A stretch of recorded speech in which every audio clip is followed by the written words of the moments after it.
Jerry. Olive. Oh, that was very well done.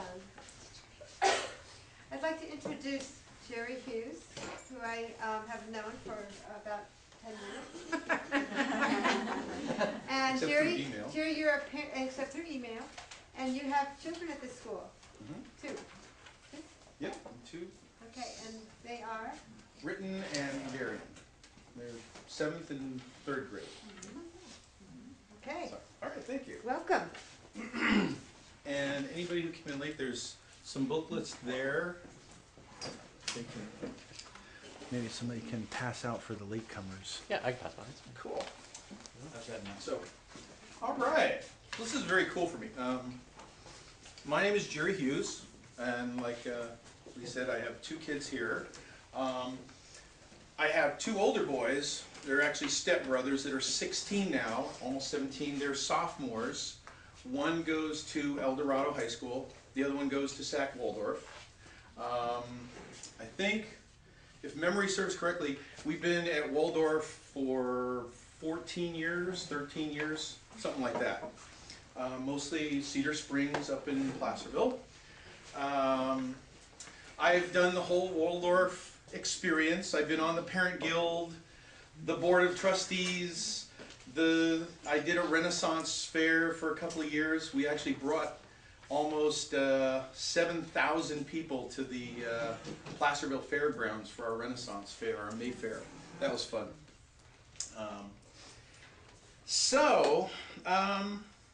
Let me see.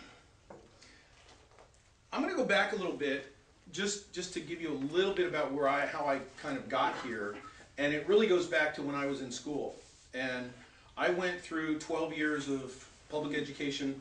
And every report card I got for 12 years said, Gerald needs to focus, Gerald needs to pay attention, Gerald needs to apply himself. Gerald has lots of possibility. I almost hated that word. For years I hated that word, possibility. But there was never any mention of anything else.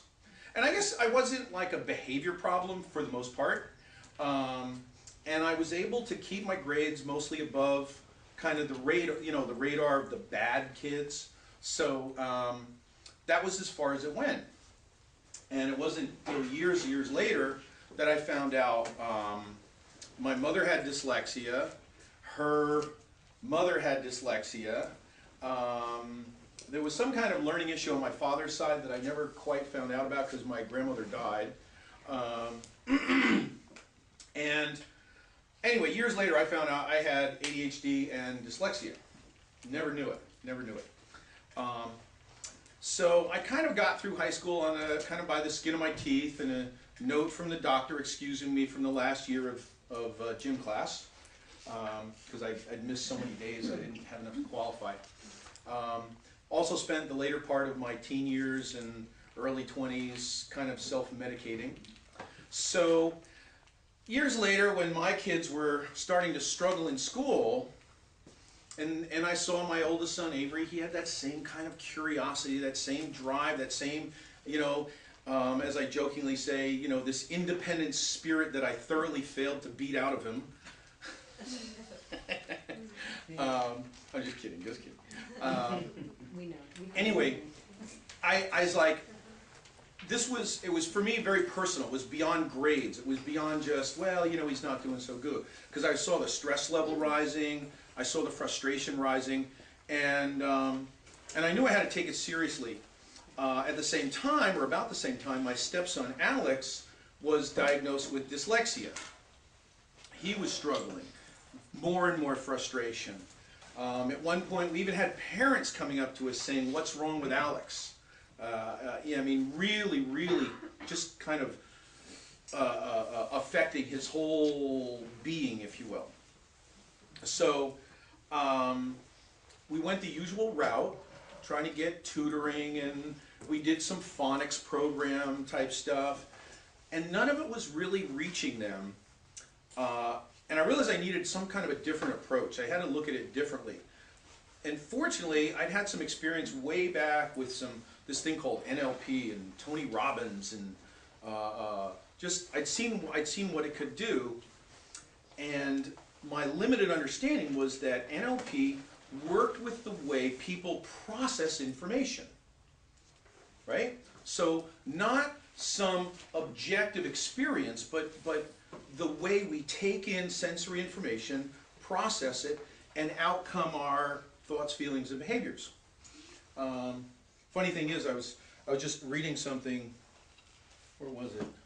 Fruits of Anthroposophy. And I saw a quote, by achieving genuine intuitive insight in this way, we come to really and truly to see through our thinking the actual process for forming ideas in everyday life, a process we apply to all our sensory perceptions. I thought that was pretty cool. Anyway, so that kind of put me on what I felt was the right track. And I started working with my own kids. Can I ask what NLP is? Oh, I'm sorry. Neuro-linguistic programming. Okay, thank you. Yeah. It goes back a lot of years, and it really has its roots in the work of Professor Noam Chomsky in linguistics. And what he found was that, in fact, we can, let's see, I think I have that diagram here. We can open up our books. I'll skip over some of this stuff and go right to, yes, page 18, or 19. And the rest of it's in the first pages is a little bit about me and a little bit about the Learning Center, kind of what I was just saying, that out of working with my own kids came working with some of their friends and then their friends, and boom, here I am. What kept me going before this was I found a career in architecture. The one thing I was good with was numbers. I see numbers in a way that most people don't. So I was able to be very, very good at my job. In fact, my boss, the way he described it was, he said, Gerald combines the art and the science of cost estimating and puts them together. And I actually came up with this behavioral model for the bid climate in Northern California. This is pretty wild. And it was really useful. The only problem is I can't help going to a school without, because I work mostly on schools and hospitals. So I can't look at a school without saying, how much is that going to cost to fix? And how much is that? What is that? Oop, those thresholds aren't right. Anyway, so what Chomsky described on page 19 roughly is this path of information that we take in information through our senses. Actually, it's really amazing, about 2 million bits per second by at least one standard. We process that, and we delete, we distort, we generalize by these rules, and what we come up with is our subjective experience. And that's what our behavior is correlated to, that subjective experience. Which is why, when you're a teacher and you have 30 kids in a class, 26 of them, you're sitting there, doing your thing, and 26 of them are like, and then 4 of them are like, what's going on outside? What are you doing with your pencil? And they're like all over the place, They have a very different experience of the classroom. By the way, I'm not a teacher. I don't know, I should mention that up front. I'm not a teacher. I have the utmost respect for what you guys do, and I don't think I could do it for any amount of money. I'm amazed that you guys can do what you do in a classroom. Just so there. I work with kids one-on-one, pretty much. That's about as much as my brain will hold at one time. So anyway, this became kind of the foundation for our approach. Also, based on my experience in the world and what I was starting to learn about kids with dyslexia and ADD, was that for all these disabilities that people were talking about, there was like this flip side, guys like Walt Disney and Thomas Edison and of course Einstein and Da Vinci, and I mean the list just goes on and on of these kind of outside the box thinkers. So the approach that we started to take was, let's get outside of this whole idea of disabilities, and let's look at it just in terms of processing information. That there's different ways of processing information, different perceptions, if you will. So one of the graphs that I usually, or one of the little pictures I usually draw for parents is that still good? Doing good. So here we go. Everybody knows we have two hemispheres to our brain, right? We have the left hemisphere and the right hemisphere. And while there's a lot of duplication, there's also specialization. They do different things. They process information differently. And so the way I kind of oversimplify it is on one scale, on one spectrum, one extreme, we have the left brain, and we usually just refer to that as the auditory. The kind of the linear thinking, it's that, you know, that little inner voice we have when we get up in the morning. And then over here on the right side is the right brain.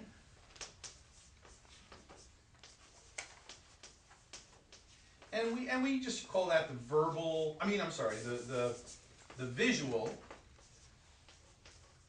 or spatial, visual spatial.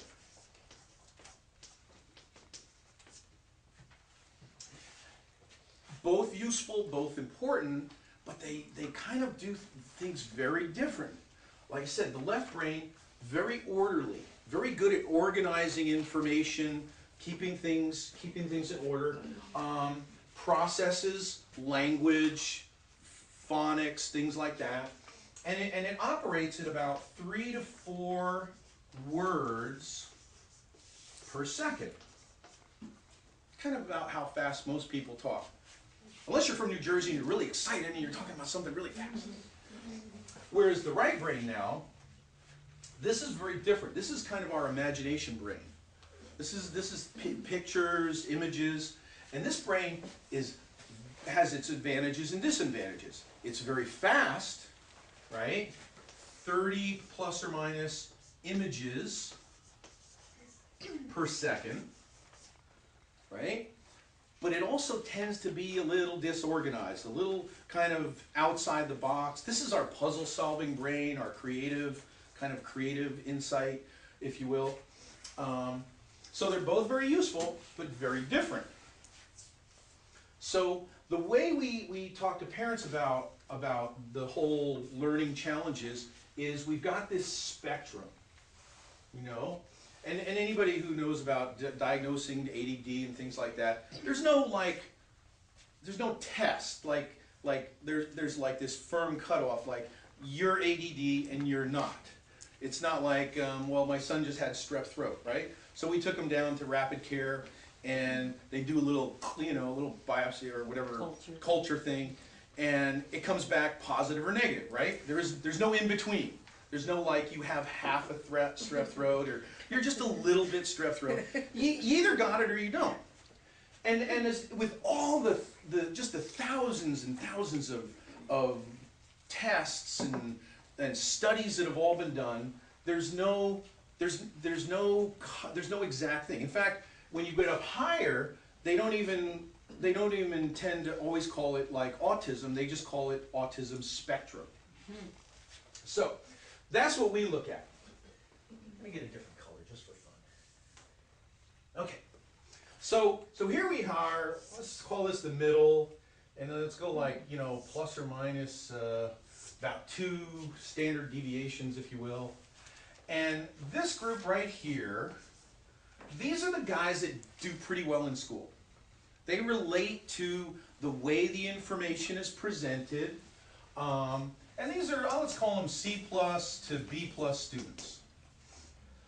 When they look at a math book, or when the teacher does, like she runs through an example on the board, right? So here's the example in the book, and we take it step by step. They look at that, they see how the teacher does it, and it makes sense to them. and they organize it, they store it, they walk away, they go home, do their homework, come back the next day. For the most part. For the most part. For some reason, when you get up here, when you get high enough, oh, wait a minute, I gotta leave one very important group. One very important group. This group, right here. This group, right here, about 3% or so. These are the A+ students. These guys, they don't even have to hardly look at the book. They just kind of smell the information, they absorb it. And you know what I'm talking, right? It's like, how can you do it that quick? And these are the guys that, you know, if they want, they go to law school, medical school. I've worked anecdotally with a lot of folks that are in this category, and I have yet to find one that's not at this end of the scale. I've never found one over here. And it kind of makes sense, because when you think about the massive, I mean, you ever look at a medical textbook, the massive amounts of information they have to memorize in a fairly short amount of time. Well, you can't possibly do that verbally at 3 to 4 words per second. You have to be making pictures of it and storing it very fast, but also in a way that's ordered and you can retrieve it again. But this group, this was really interesting to me.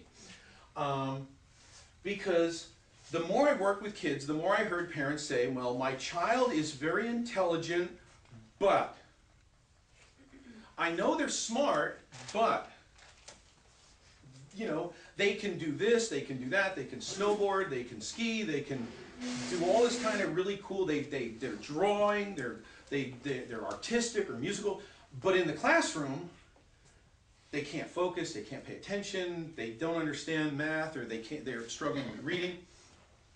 And what I saw was there's this fuzzy little line here. Oops, sorry about that. And I still hold my pencil too tight after all these years. You go over this fuzzy line, and the grades drop from A+ down to D+. Now, conventional wisdom would suggest that these two should be on opposite sides of the scale. But the more and more I worked with kids, the more I found that they're not. They're like really close together. And across, over this line, you start seeing things like ADHD, something called auditory processing disorder, which a lot of folks suggest is at the heart of a lot of what we call dyslexia, reading problems. They're simply not processing the phonetic information, for one thing. Sensory integration or sensory processing disorder, Asperger's, and then finally up here is that autism spectrum. And almost all of these, and all these kind of come under that category of pervasive development disorders, which I always found an interesting thing. Pervasive, meaning it kind of shows up in all these different areas, right? All these different areas of sensory interaction or sensory processing. Developmental, which suggests that it has something to do with how they're developing. And disorder, which means they don't fit. Okay, so, does that all make sense so far? Mm-hmm. Okay. That's great. Okay. And I'm usually talking to parents, so if I'm a little bit like below your level, please don't feel insulted. Like I said, I don't know, I'm not a teacher, and I couldn't begin to do what you guys do. Okay. Can I ask you a question, actually? 'Cause Yes. it doesn't all make sense to me, and I've been living with ADHD for a long time. Oh. With a lot of members of the family and everything. So, are you saying, I just want to understand what you're saying, on the left brain, in the auditory world, which is where a lot of this work is done with storytelling, etc., are you saying the people that are on the other side of that far left line in the blue would also be D and F students? Are you saying that there's no room for A+ students on that side as well? There may be, but they never walk through my door. Oh, okay. Okay. I I don't meet these people. Okay. I don't know who they are. There's some reading I've done would suggest that at the far left, this is where you find schizophrenia and some other things. I've known a few guys that were so auditory that if they read a book, they believed it's true. In other words, if they thought something or read something, there was no distinction between that and the actual experience. So they had to be very careful what they read. So, yeah, I'm not an expert on here. I don't know what they do. There may be another A group here. I've just never seen them. Gotcha. Got it. Good question. Very good. Anybody else? Okay. Jerry, I do have a question, if you don't mind. When you're determining, when kids or adults come to you and you're trying to determine, I mean, you somehow have a way of determining where they are on this No. scale. No. How do you evaluate that? How do you? That's a good question. That's a good question. So, my first premise is that there's nothing broken. Right. That's the first thing I'm going with, is there's nothing broken. Everything's working, and it may or not be working well for a given situation. So the child that may be awesome on a snowboard or with video games may have struggle with reading and writing. I'm not assuming anything's broken. The other thing I assume is that every behavior has a positive intention. We may not understand what the intention is behind that behavior, but the assumption is that behavior is communicating something.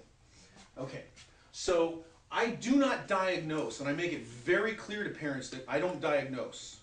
For one thing, depending upon which of these you're looking for, you may need to go see a psychologist, a psychiatrist, a neurologist. You might need to go down to the Davis Center and get your brain scanned, or something like that. Or you may need chemical tests for imbalances. You may need to go to see a developmental optometrist. So since I'm none of those things, I suggest that if they suspect something, they should go and get a diagnosis. Does that make sense? Now, what do I do? What do I deal with? What I deal with is learning style and learning strategies. So what I want to look at, and it begins with a little questionnaire I have the parents fill out, looking at their child's strengths and their weaknesses. And by now I've looked at hundreds of these, hundreds of them. And with very few exceptions, I can tell what their gifts are, what their strengths are. And if I see a child that's very visual, spatial, because his mother tells me he's a snowboarder, he's artistic, he loves computer games, he loves Legos or Bionicles, right? But he hates reading. He hates it with a passion. Alex, my son, he used to say reading is torture.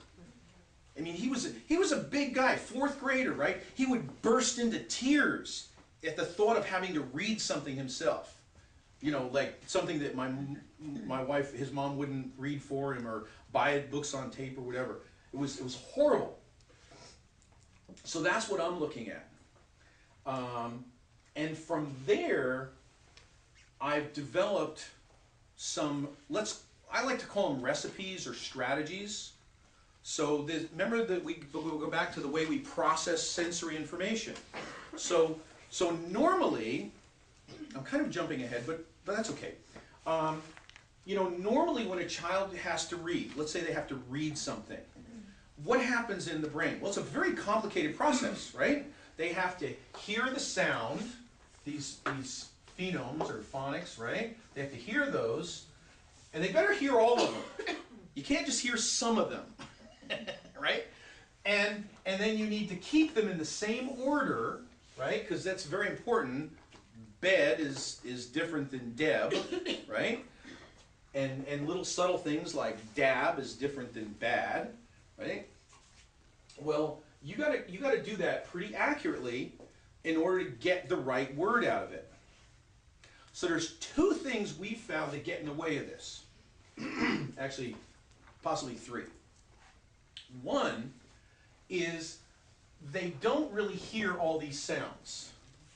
And there's been a lot of research, and that's why there's a lot of people suggesting that this thing called auditory processing disorder is at the heart of a lot of dyslexia. But not all of it. We've also found that some kids just can't keep them in order.